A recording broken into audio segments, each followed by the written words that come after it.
सोमवार के दिन जो अमावस्या पड़े वो सोमती अमावस्या कहलाती है।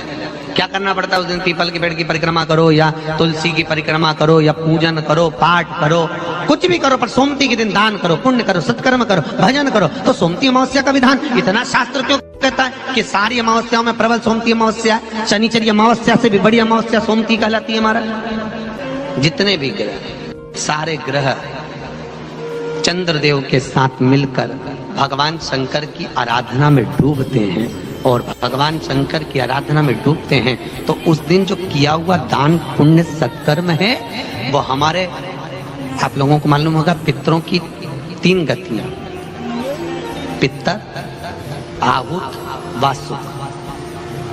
कितने? 3। गर्भ में जो चले गया आहुत है, कुमारी अवस्था में गया जिसकी शादी नहीं हुई, आहुत। पितर अधोगति में अचानक बहुत सारी तमन्ना थी, बहुत कुछ करना चाहता था और अचानक चले गया, मर गया, पितर गिनती है। जो एक्सीडेंट आदि, खांसी, सुसाइड, बस 3। शास्त्र कहता है सोमती अमावस्या के दिन ये तीनों आहुत, पितर, वासुक, जहां पर घर की कुल की माता पीपल की परिक्रमा करती है या तुलसी की परिक्रमा करती है या पूजन करती है या दान करती है सोमती अमावस्या के दिन, तो ये तीनों को उसका भाग प्राप्त हो जाता है, तीनों तर जाते हैं। फिर उनको पिंड की जरूरत नहीं पड़ती महाराज, उनको तर्पण की जरूरत नहीं पड़ती। इसलिए सोमती अमावस्या का क्रम हमारे हिंदू धर्म में ज्यादा बढ़ने का। जितने आस्था चैनल पर कथा सुन रहे हो, जितने फेसबुक और यूट्यूब पर सुन रहे हो, बहुत सावधानी से सुनना। जब जीवन में कहीं समस्या खड़ी हो जाए, कहीं बहुत विकट समस्या है और कोई हल ना मिल रहा हो जाता है जीवन में, कोई घड़ी ऐसी आके खड़ी हो जाती है जहां पर हमको सोचने के लिए भी समय नहीं, तब सोमवार के दिन जो अमावस्या पड़े वो सोमती अमावस्या कहलाती है। मान लो कोई काम आपका अटक रहा है और वो काम नहीं हो रहा, मान लो वो काम नहीं हो रहा, बहुत दिनों से आप प्रयास कर रहे हो और काम अटका पड़ा हुआ है, तो प्रयास करना, जल के पात्र में थोड़ा सा शहद, गंगा जल उसमें डालकर, पात्र में जल लेकर उसमें थोड़ा सा शहद, गंगा जल डालकर भगवान शंकर को कुंदकेश्वर महादेव के नाम से, कौन से महादेव? कुंदकेश्वर। कहते हैं बहुत बांधाओं में जब व्यक्ति पड़ जाता है, बहुत बांधाओं में जब व्यक्ति चला जाता है, कुछ ना कुछ समस्याओं में जब व्यक्ति फंसा रहता है, पड़ा रहता है, तो कुंदकेश्वर महादेव का स्मरण करना चाहिए। पड़ने वाली सोमती अमावस्या को मत छोड़ना। निवेदन है, आप एक पात्र जल जिसमें पीला चंदन, पात्र के जल में एक कलश में जल लीजिएगा, उसमें पीला चंदन घोल लीजिए। पीला चंदन घोलकर उसमें थोड़ी सी काली मिर्ची पीस कर मिला लीजिए, काली मिर्ची को पीस कर डाल दीजिए और उसमें 7 बेलपत्र उसके अंदर डाल दीजिए। 7 बेलपत्र के साथ में 7 वृक्ष के पत्ते, कोई भी वृक्ष जो आपके पास में हो, 7 वृक्ष के पत्ते उस कलश में डाल दीजिए। घर से निकलते समय पूरे घर का भ्रमण करते हुए जिस व्यक्ति को रोग बहुत है उस व्यक्ति का स्पर्श कराते हुए वो जल शंकर भगवान के ऊपर समर्पित कर थोड़ा सा जल बचाकर, पत्तियां सब शिव जी को चढ़ाकर थोड़ा सा जल बचाकर शंकर की देहगी पर चढ़ा दीजिए, शंकर की चौखट पर, भगवान शंकर के शिवलिंग की। सोमती अमावस्या के दिन ये तीनों आहुत, पितर, वासुक पत्रिका खोलते हैं पंडित जी और कह देते हैं कि काल सर्प दोष है, पत्रिका खोलते हैं और कह देते हैं पितृ दोष है।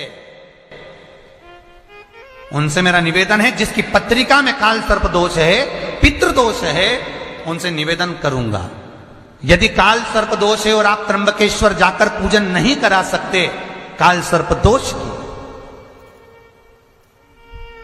तो एक तांबे के कलश में शक्कर भर लो, उस पे चांदी के 2 नाग नागिन रख लो। रविवार के दिन सिर के पास में जिस घर में सोते हो, पलंग पर सोते हो, उस पलंग के थोड़ी सी दूर पर उस कलश को रख लो।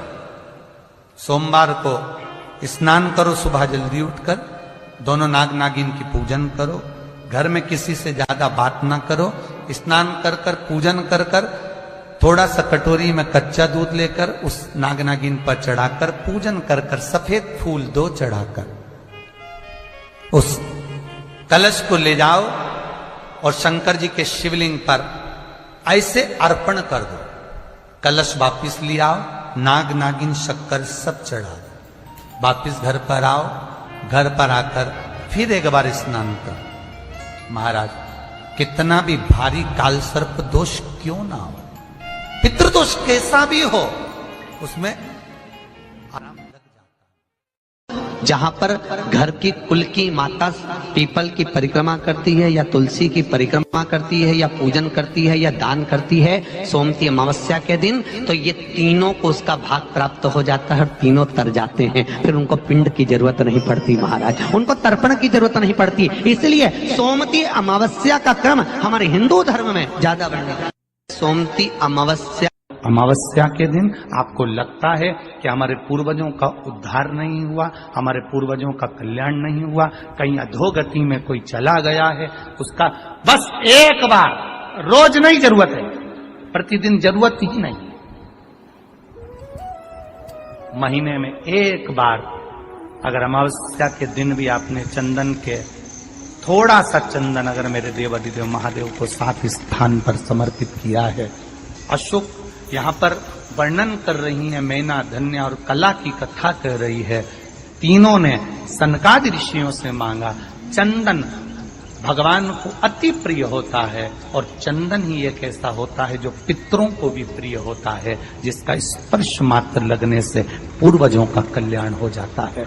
वो चंदन का 7 स्थान शिवलिंग के बताए हैं, जहां पर भूल से भी अगर कोई चंदन की उंगलियां लगा देता है, 7 स्थान ऐसे हैं जहां चंदन की मात्र उंगलियां लगा देने से ही शिव पितृलोक के पितरों को मुक्ति प्रदान करके वैकुंठ लोक का निवास दे देते हैं। 7 स्थान।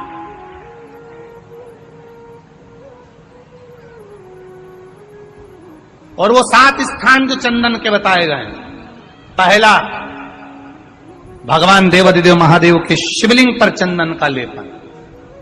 समझ लेना जरा बहुत अच्छे से। आपको लगता है स्वप्न में कोई मुर्दे दिख रहे हैं या कोई जल रहा है या कोई मर रहा है या कोई चला गया है, ऐसा भय लगता है। बच्चों को मानी भेजूंगी ऐसा हो जाएगा, पति को मानी भेजूंगी ऐसा हो जाएगा, कोई हमारे कोई गलत तो नहीं कर रहा है, आपको लगता है। 7 स्थान चंदन के बताएं महाराज। पहला शिवलिंग, दूसरा जहां गणेश जी का स्थान है, मालूम है ना सबको, जम के बोलो जरा, मालूम है ना सबको, जहां गणेश जी का स्थान है वहां अलग से गणेश जी बैठे, वहां नहीं। शिवलिंग में जलाधारी के ठीक सामने राइट में गणेश, लेफ्ट में कार्तिकेय, बीच में अशोक सुंदरी। तो पहला चंदन बाबा के शिवलिंग पर, दूसरा गणेश जी पर चंदन की उंगली, तीसरा षडानंद कार्तिकेय पर चंदन की उंगली, चौथा अशोक सुंदरी पर चंदन की उंगली, पांचवा जलाधारी पर चंदन की उंगली, छठा जो शिवलिंग का जल बह रहा है इसके ठीक विपरीत की ओर चंदन की उंगली, और 7वां चंदन नंदी के मस्तक के ऊपर जो 2 सींग लगे रहते हैं उस पर चंदन की उंगली। ये कब लगाई जाती है? या तो अमावस्या के दिन आपको लगता है कि हमारे पूर्वजों का उद्धार नहीं हुआ, हमारे पूर्वजों का कल्याण नहीं हुआ, कहीं अधोगति में कोई चला गया है, उसका बस एक बार, रोज नहीं जरूरत है, प्रतिदिन जरूरत ही नहीं, महीने में एक बार अगर अमावस्या के दिन भी आपने चंदन के थोड़ा सा चंदन अगर मेरे देवाधिदेव महादेव को 7 स्थान पर समर्पित किया है। अशोक यहाँ पर वर्णन कर रही है, मैना धन्य और कला की कथा कर रही है।